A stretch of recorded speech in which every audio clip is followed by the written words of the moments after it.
नमस्कार, मैं हूं अमन शुक्ला। आप देख रहे हैं वीके न्यूज मध्य प्रदेश। मध्य प्रदेश के उपचुनाव में मुख्य रूप से दो पार्टियां नजर आ रही हैं, लेकिन एक पार्टी ऐसी भी है जो इन दोनों पार्टियों में से एक का खेल बिगाड़ सकती है। बीएसपी सुप्रीमो मायावती ने कहा है कि यूपी में विधान परिषद चुनाव में समाजवादी पार्टी को हराने के लिए उनकी पार्टी बीजेपी से भी हाथ मिला सकती है। मायावती का ये बयान उनके सियासी विरोधियों की नींद उड़ाने वाला है, क्योंकि मध्य प्रदेश उपचुनाव में इस बयान के मायने बहुत बड़े हैं। एक बार आप भी सुनिए कि मायावती ने क्या कहा था।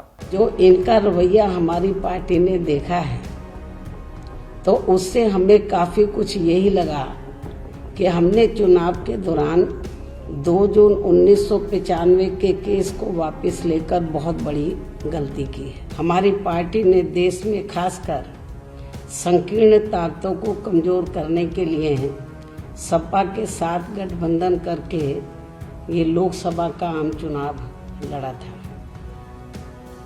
जिसमें इनके परिवार की आपसी लड़ाई की वजह से इनको इस चुनाव में इस बने गठबंधन का ज़्यादा लाभ नहीं मिल सका। ये बात किसी से छिपी नहीं है। और फिर ये चुनाव खत्म होने के बाद इन्होंने मेरे कई बार टेलीफोन करने के बावजूद भी कोई जवाब लौटकर मुझे नहीं दिया। तब फिर हमें मजबूरी में इनसे अलग होकर चलने का फैसला लेना पड़ा। हमारी पार्टी यहाँ पूरे जी जान से इस गठबंधन को जिताने में लग गई थी, लेकिन वही दूसरी तरफ सपा के मुखिया गठबंधन होने के पहले दिन से ही श्री SC मिश्रा जी को अक्सर ये कहते रहे कि अब तो सपा व बसपा का गठबंधन हो गया है, तो ऐसे में अब बहन जी को 2 जून के मामले को भुला के इस केस को वापस ले लेना चाहिए। आप बहन जी से इस बारे में जरूर बात करें।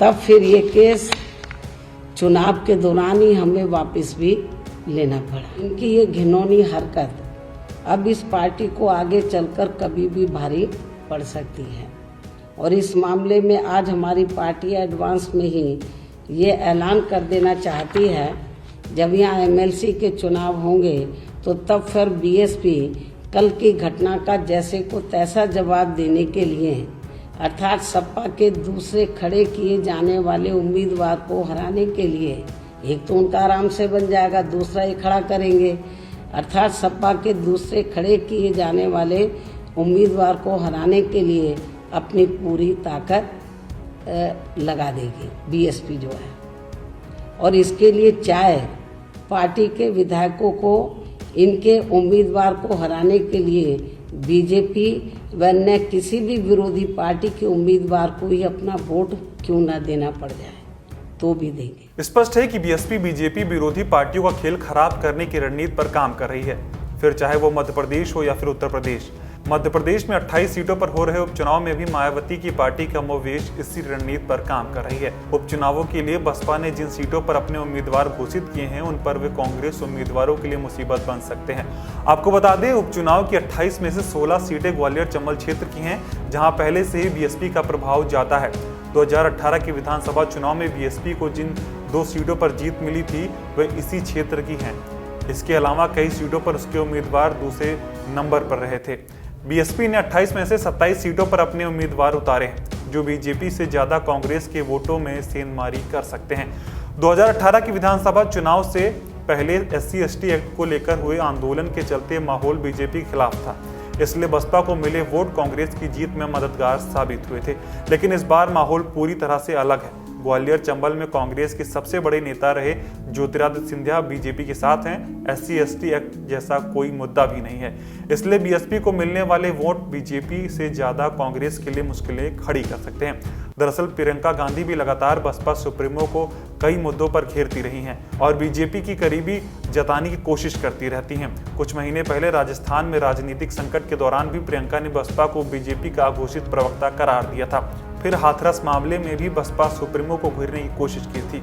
पिछली बार मध्य प्रदेश में मायावती ने कांग्रेस को अपना समर्थन दिया था। ग्वालियर चंबल के क्षेत्र में बीएसपी का प्रभाव अन्य पार्टियों की तुलना में ज्यादा है, इसलिए अब की बार मायावती के रुख से साफ है कि अगर मायावती की पार्टी उपचुनाव में एक भी सीट जीतती है तो उसका समर्थन कांग्रेस को कभी नहीं जाएगा। जाहिर है कि उससे बीजेपी को फायदा मिलना तय है। मतलब कि इस उपचुनाव में मायावती कमलनाथ का पूरी तरह से गणित बिगाड़ सकती हैं। इस वीडियो में इतना ही। मध्य प्रदेश से जुड़ी अन्य खबरें देखने के लिए जुड़े रहें वीके न्यूज मध्य प्रदेश के साथ। धन्यवाद।